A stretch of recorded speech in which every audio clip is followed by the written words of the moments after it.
Welcome to the Leo. సాధారణంగా సినిమాల్లో 30 years industry అనే ఒక పదాన్ని మనం తరచుగా వింటూనే ఉంటాం. ఇప్పుడు సరిగ్గా ఆ పదం ముఖ్యమంత్రిగా ఉన్నటువంటి చంద్రబాబు గారికి సరిపోతుంది. ఎందుకనంటే ఆయన మొదటిసారి ముఖ్యమంత్రి అయ్యి సరిగ్గా ఈ రోజుకి 30 సంవత్సరాలు అవుతుంది. అంటే 30 ఇయర్స్ పాలిటిక్స్. వాస్తవానికి తన రాజకీయ జీవితం 40-45 ఏళ్ళు ఉన్నప్పటికీ కూడా తొలిసారి ముఖ్యమంత్రి అయి మాత్రం నేటికి 30 ఏళ్ళు అవుతుంది. ఆ రోజు నుంచి ఈ రోజు వరకు కూడా చంద్రబాబు గారికి ప్రత్యర్థి మారారు, కానీ ఇటుపక్క చంద్రబాబు గారు మారలా. ప్రతి సందర్భంలో కూడా చంద్రబాబు గారికి ప్రత్యర్థులు ఇప్పటి వరకు 6-7 మంది ప్రత్యర్థులు మారారు, కానీ ఇటుపక్క మాత్రం చంద్రబాబు గారు మారలేదు. చంద్రబాబు గారి రాజకీయ జీవితం చాలామంది నేటి యువతకు తెలియదు. అసలు ఆయన రాజకీయాల్లోకి ఎలా వచ్చారు, ఎలా ఎదిగారు, ఆయన ఎలాంటి సంక్షోభాలు ఎదుర్కొన్నారనే విషయాలు చాలామందికి నేటి యువతకు తెలియదు. మహా అయితే చంద్రబాబు గారు 2014 నుంచి చాలామందికి పరిచయం ఉండుంటారు. బట్ 95లో సీఎం అయినప్పుడు చంద్రబాబు గారు ఎలా ఉన్నారు, 95లో చంద్రబాబు గారిని సీఎం అంటాం అనేసి ప్రపంచంలో అందరూ CEO అని ఎందుకు అన్నారనే విషయాలు చాలామందికి తెలియదు. ఈ ప్రపంచంలోనే సీఎంని CEO అనే ఏకైక వ్యక్తి ఎవరైనా ఉన్నారు అంటే వన్ అండ్ ఓన్లీ చంద్రబాబు గారే. ఈ దేశంలో కానీ ప్రపంచంలో కానీ ఒక ముఖ్యమంత్రికి CEO అనే బిరుదు కేవలం చంద్రబాబు గారికి మాత్రమే దక్కింది తప్ప వేరొకరికి దక్కలేదు. అది కూడా ఏదో మీరో నేనో పిలిస్తే అయింది కాదు. ప్రపంచ దిగ్గజాలు పెద్ద పెద్ద కంపెనీలకి చెందినటువంటి CEOలు వాళ్ళతో పోల్చుకున్నారు చంద్రబాబు గారిని. ఆ కంపెనీ కోసం CEOలు ఎంత కష్టపడతారో రాష్ట్రం కోసం చంద్రబాబు గారు కూడా అంతే కష్టపడతారు. కాబట్టి ఆయన ముఖ్యమంత్రి కాదు, CEO అని తొలిసారిగా ఆయనకి CEO అనే బిరుదునైతే ఇవ్వటం జరిగింది. 78లో తొలిసారిగా ఎమ్మెల్యే అయ్యారు. అలాగే 95 సెప్టెంబర్ 1న తొలిసారిగా అయితే ముఖ్యమంత్రి అయితే అవడం జరిగింది. ఆయన ముఖ్యమంత్రి అయినప్పుడు కూడా అనేక ఆరోపణలు ఎదుర్కొన్నారు. అప్పట్లో ఎన్టీఆర్ గారి దగ్గర నుంచి పార్టీని తీసుకోవడానికి ప్రధాన కారణం ఏంటనేది రాష్ట్ర ప్రజలకు తెలుసు. కేవలం లక్ష్మీపార్వతి లాంటి కొంతమంది ఆరోపణలు, లేదా జగన్మోహన్ రెడ్డి, రాజశేఖర రెడ్డి లాంటి వాళ్ళు రాజకీయంగా చంద్రబాబు గారి మీద ఆరోపణలు చేయడానికే తప్ప వాటికి ఎటువంటి క్రెడిబిలిటీ ఉండదు. ఎందుకంటే 99 ఎన్నికల్లో చంద్రబాబు గారిని మళ్ళీ ముఖ్యమంత్రిని చేశారు. అన్ని విమర్శలు చేసిన తర్వాత కూడా చంద్రబాబు గారు అయితేనే ఈ పార్టీని నిలబెట్టగలరు. కొంతమంది దుష్ట శక్తుల నుంచి ఎన్టీఆర్ గారు స్థాపించినటువంటి పార్టీని నిలబెట్టి ఆయన ఆశయాలను కొనసాగించాలంటే చంద్రబాబు గారే కరెక్ట్ అని 95లో ఆయన సీఎం అయిన తరువాత ఆయన పాలన చూసిన తర్వాత మళ్ళీ ప్రజలు ఆయన మళ్ళీ ఎన్నుకోవడం కూడా జరిగింది. వాస్తవానికి చంద్రబాబు గారు రాజకీయంలో అధికారంలో ఎంతకాలం ఉన్నారో ప్రతిపక్షంలో కూడా అంతకాలం ఉన్నారు. సో వరుసగా 10 ఏళ్ళు ప్రతిపక్షంలో ఉన్నారు. తర్వాత నవ్య ఆంధ్రప్రదేశ్కు ముఖ్యమంత్రి అయ్యారు. మళ్ళీ 5 ఏళ్ల పాటు ప్రతిపక్షంలో ఉన్నారు. మళ్ళీ ఇప్పుడు 4వసారి ముఖ్యమంత్రి అయ్యారు. అంటే రాజకీయాల్లో గెలుపోవటములు సహజం, కానీ పడిన ప్రతిసారి కూడా ఉవ్వెత్తున లెగటం అనేది చంద్రబాబు గారికి అలవాటు.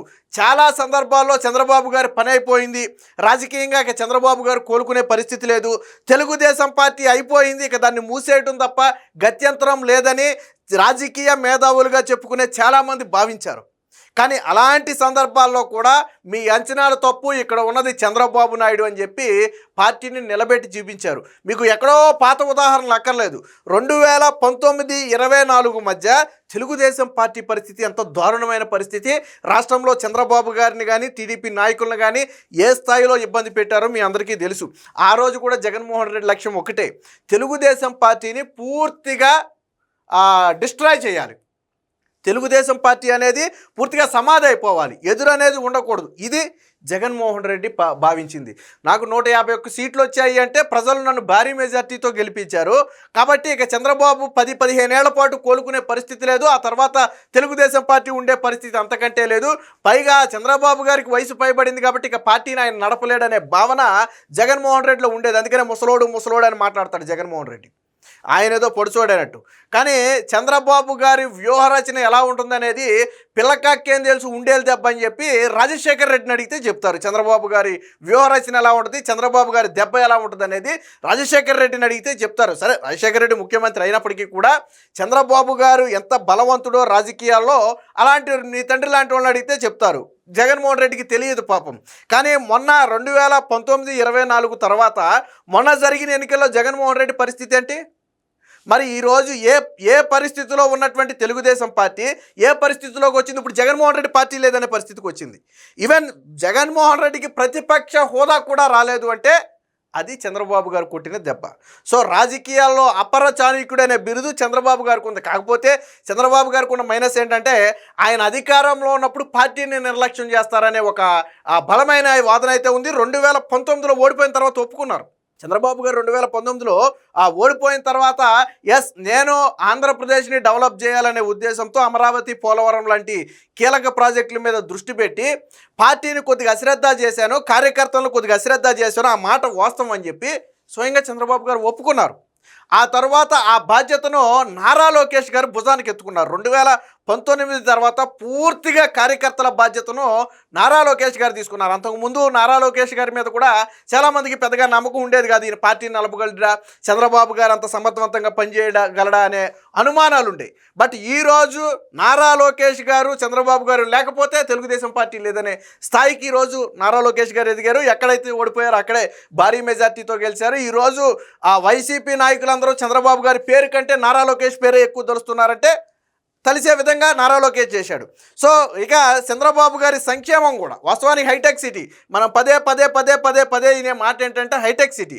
మనం ఇప్పుడు హైటెక్ సిటీ గురించి మాట్లాడుకోవడం కాదు, 30 ఏళ్ళు వెనక్కి వెళితే ఇప్పుడు హైటెక్ సిటీ ఉన్నటువంటి ప్రాంతంలో రాళ్ళు రప్పలు ఉండి అసలు అది ఆ రోజు సిటీకి, హైదరాబాద్కి దూరం. అది చంద్రబాబు గారి మంత్రివర్గంలో ఉన్న కొంతమంది చంద్రబాబు గారికి ఏమైనా మతి భ్రమించింది ఏంటి, ఎక్కడో తీసుకెళ్ళిపోయి రాళ్లలోనూ రప్పల్లోనూ ఏదో ఒక బిల్డింగ్ కడతాను, బిల్డింగ్ కడితే డెవలప్ అవుద్ది అంటాడు.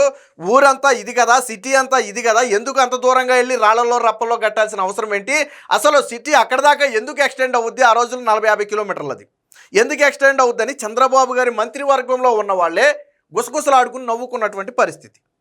కానీ ఈరోజు హైటెక్ సిటీ ఎలా మారిందో మనందరికీ తెలుసు. బిల్ గేట్స్ లాంటి వాళ్ళని అడిగితే చంద్రబాబు గారి విజన్ ఏంటో చెప్తారు. 5 నిమిషాల సమయాన్ని అరగంట సమయంగా మార్చుకుని మాట్లాడినటువంటి ఘనత చంద్రబాబు గారిది.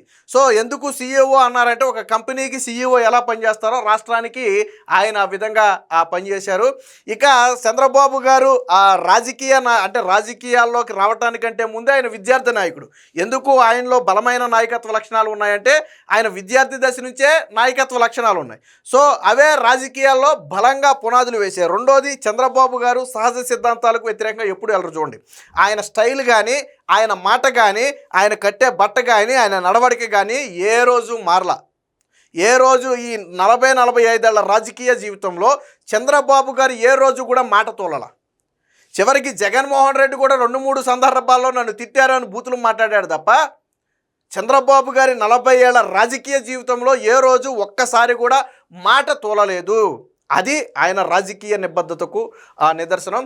ఇక డ్వాక్రా దగ్గర మొదలు పెడితే వాస్తవానికి మీ అందరికీ ఇప్పుడంటే ఉద్యోగులకి ప్రజలకి మధ్య దగ్గర సంబంధాలు ఏర్పడ్డాయి. కానీ ఒకప్పుడు ఉద్యోగులకి ప్రజలకి సంబంధాలు దూరంగా ఉండే.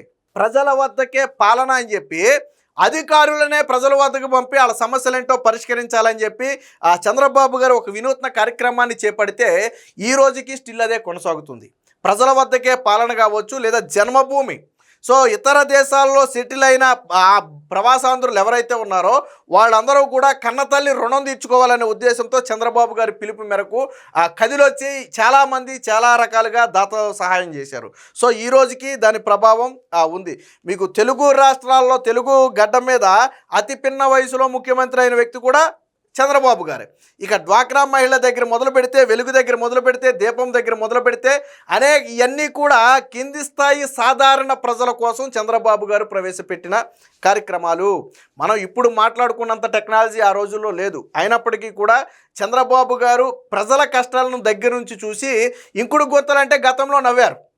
కానీ భూగర్భ జలాలు భవిష్యత్తులో ఇంకిపోతాయనే ఉద్దేశంతో ముందు చూపు ఉన్నటువంటి వ్యక్తి చంద్రబాబు గారు. అలాగే విజన్ 2020 కావచ్చు, ఇప్పుడు స్వర్ణాంధ్ర 2047 కావచ్చు, ఇవన్నీ చంద్రబాబు గారి ముందు చూపుకి నిదర్శనం.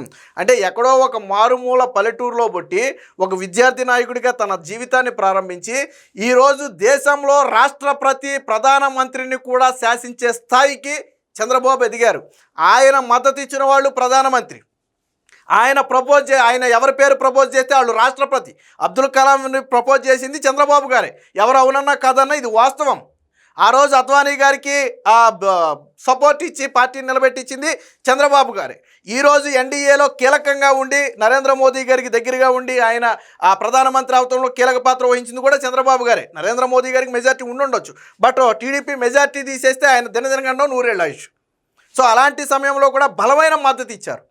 సో అంటే ఎక్కడో మారుమూల గ్రామంలో తన రాజకీయ జీవితాన్ని ప్రారంభించి ఈరోజు దేశ రాజకీయాలను శాసించి ప్రపంచంలో ఎక్కడికి వెళ్ళినా పార్టీలతో సంబంధం లేకుండా, రాష్ట్రాలతో సంబంధం లేకుండా చంద్రబాబు అంటే గుర్తుపట్టే స్థాయిలో ఈరోజు ఇతర దేశాల అధ్యక్షులు సైతం చంద్రబాబు గారిని గుర్తుపెట్టే స్థాయిలో చంద్రబాబు గారు ఉన్నారు అంటే ఆయన సంపాదించినటువంటి ఆ ఘనత అది. అనేక మంది ముఖ్యమంత్రులు పక్క రాష్ట్రంలో మమతా బెనర్జీ కావచ్చు, ఇటు స్టాలిన్ కావచ్చు, లేదా జమ్మూ కాశ్మీర్ గత మాజీ ముఖ్యమంత్రి కావచ్చు, వీళ్ళందరూ కూడా పరిపాలనలో చంద్రబాబు గారు మాకు ఆదర్శం అని చెప్పిన వ్యక్తులే. వాళ్ళేమి ఆషామాషి వ్యక్తులు కాదు, వాళ్ళేమి లాలూ ప్రసాద్ యాదవ్ దగ్గర నుంచి, సో వాళ్ళేమి చిన్ని స్థాయి వ్యక్తులు కాదు. వాళ్ళందరూ కూడా మాకు పాలనలో చంద్రబాబు గారు ఆదర్శం. సో అంటే ఏ స్థాయిలో చంద్రబాబు గారు ఆ పాలనను ప్రభావితం చేశారు అనేది దీన్ని బట్టి అర్థమవుతుంది. మొత్తంగా ఈ రోజుతో చంద్రబాబు గారు తన ముఖ్యమంత్రిగా తన రాజకీయ జీవితాన్ని, అంటే ముఖ్యమంత్రిగా రాజకీయ జీవితాన్ని ప్రారంభించి సరిగ్గా నేటికి 30 ఏళ్ళు. అయితే గతానికి భిన్నంగా చంద్రబాబు గారు వ్యవహార శైలి అయితే ఉంది. వాస్తవానికి చంద్రబాబు గారు ఎప్పుడూ డెవలప్. మీరు ఆయన తొలిసారి ముఖ్యమంత్రి అయినప్పుడు కావచ్చు, రెండోసారి ముఖ్యమంత్రి అయినప్పుడు కావచ్చు, మొన్న నవ్యాంధ్రప్రదేశ్ తొలి ముఖ్యమంత్రి అయినప్పుడు కావచ్చు, ఇప్పుడు కావచ్చు. సో ప్రతిసారి ఒక స్పష్టమైన లక్ష్యంతో పనిచేయడం చంద్రబాబు గారికి అలవాటు. సో ఈ లాస్ట్ 2 దఫాలు చంద్రబాబు గారి ప్రధాన లక్ష్యం ఏంటంటే అమరావతిని అద్భుత రాజధానిగా తీర్చిదిద్దాలి, పోలవరం లాంటి ప్రాజెక్టులను పూర్తి చేయాలి, అలాగే కేంద్రం నుంచి పలు పథకాలకు భారీ నిధులు తీసుకొచ్చి, ఫర్ ఎగ్జాంపుల్ హైవేస్ లాంటి వాటికి కావచ్చు, మెట్రో లాంటి వాటికి కావచ్చు, సో భారీ నిధులు తీసుకువచ్చి రైల్వే జోన్లు కావచ్చు వాటిని పూర్తి చేయాలి. సో ఒక లక్ష్యంతో పనిచేస్తారు. మీకు జగన్మోహన్ రెడ్డి కావచ్చు, అంతకుముందు పనిచేసిన వ్యక్తులు కావచ్చు, ఇలాంటి స్పష్టమైన లక్ష్యంతో ఎక్కడా పనిచేయాలి. ముఖ్యమంత్రిగా ఉన్నామా, మనం ఏదో ఎన్నికల్లో 4 హామీలు ఇచ్చామా, వాటిని తీర్చామా లేదా, అంతే తప్ప రాష్ట్ర అభివృద్ధికి మనం దోహదపడుతున్నామా, లేదా రాష్ట్ర ఖజానాను నింపే ప్రయత్నం ఏమైనా చేస్తున్నామా, ఇలాంటివి కూడా ఉండే కాదు. ఇదే కోవలో చంద్రబాబు గారు అనేక అవమానాలు కూడా ఎదుర్కొన్నారు. జగన్మోహన్ రెడ్డి చేసిన అవమానాలే కాదు, గతంలో రాజశేఖర రెడ్డి హయాంలో కావచ్చు, అంతకుముందు కావచ్చు, చంద్రబాబు గారు అనేక అవమానాలు కూడా ఎదుర్కొన్నారు. గతంలో చంద్రబాబు గారు రైతులకు వ్యవసాయం దండగానే ఒక పదాన్ని అన్నారని ఒక విష ప్రచారాన్ని రాజశేఖర రెడ్డి సృష్టించాడు. వాస్తవానికి ఆయన ఎట్టి పరిస్థితుల్లో ఆ పదం అనలా. అప్పట్లో ఆయన చెప్పింది ఏంటంటే టెక్నాలజీ అప్పుడప్పుడే అందిపుచ్చుకుంటున్నటువంటి సమయం అది. వాస్తవానికి ఇంకా బాహ్య ప్రపంచానికి టెక్నాలజీ అంటే ఏంటి, ఐటీ అంటే ఏంటి, ఈ కంప్యూటర్ అంటే ఏంటంటే ఆ రోజుల్లో చాలామందికి తెలియదు. మొత్తం ప్రధానంగా రైతు ఆధారిత రాష్ట్రం మంది. సో అలాంటి సమయంలో మీకు 2 పిల్లలుంటే ఒకళ్ళని వ్యవసాయంలో పెట్టండి, ఒకళ్ళని బాగా చదివించి ఐటీ వైపు నడపండి. సో ఇద్దరు వ్యవసాయంలో ఉంటే భవిష్యత్తులో ఇబ్బంది పడతారు అనే మాట చెబితే దాన్ని అటు తిప్పి చంద్రబాబు నాయుడు వ్యవసాయం దండగన్నాడు, మీ పిల్లల్ని వ్యవసాయంలో పెట్టొద్దన్నాడు అనే ఒక విష ప్రచారానికి రాజశేఖర రెడ్డి బీజం వేస్తే ఆ రోజు అసెంబ్లీ సాక్షిగా చంద్రబాబు గారు ఓపెన్ సవాల్ చేశారు. ఆఫ్ రికార్డ్ కానీ ఆన్ రికార్డ్ కానీ ఎక్కడైనా నేను ఆ మాట అన్నట్టు నిరూపిస్తే రాజకీయాల నుంచి తప్పుకుంటానని సవాల్ చేస్తే ఆ రోజు రాజశేఖర రెడ్డి దగ్గర నుంచి ఈరోజు జగన్మోహన్ రెడ్డి వరకు ఎవరు కూడా ఆ పదాన్ని అన్నట్టుగా నిరూపించలేకపోయారు. అంతెందుకు మొన్న 2019లో జగన్మోహన్ రెడ్డి గెలిచిన తర్వాత వైసీపీ ఎమ్మెల్యేలు ఎంత నీచంగా చంద్రబాబు గారిని అవమానించారు. ఆయన మెంటల్ హాస్పిటల్లో చేర్చాలి, ఆయన పిసి హాస్పిటల్లో చేర్చాలి, ఎర్రగడ్డలో చేర్చాలి, మతి భ్రమించింది, రకరకాల రోజా లాంటి వ్యక్తులు అయితే ఆయన బాధపడితే ఎద్దులాగా ఉండి ఏడుస్తున్నాడని రకరకాల మాటలతో ఆయన్ని కించపరిచారు. బట్ అవేవి ఆయన మనసులో పెట్టుకోలే. ఎక్కడ ఎప్పుడు ఎలా దెబ్బ కొట్టాలో ఆయనకు తెలుసు. కోడితే ఆ రోజు నోరెత్తి మాట్లాడిన వాళ్ళందరూ కూడా ఈరోజు మీడియా ముందు మొహం చూపించలేని పరిస్థితి. ఆ రోజు తలపొగరుతో విర్రవీగిన జగన్మోహన్ రెడ్డి ఈరోజు రాష్ట్రంలోకి వచ్చి తలెత్తుకోలేని పరిస్థితి.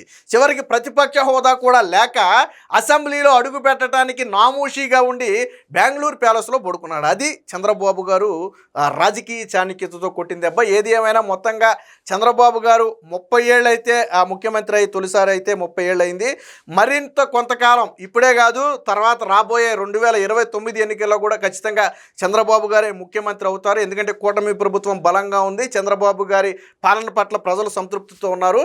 అంటే 5వసారి కూడా ఖచ్చితంగా చంద్రబాబు గారు ముఖ్యమంత్రిగా ప్రమాణ స్వీకారం చేయాలని మనందరం మనస్ఫూర్తిగా కోరుకున్నాం. Please subscribe to Leo news for more videos.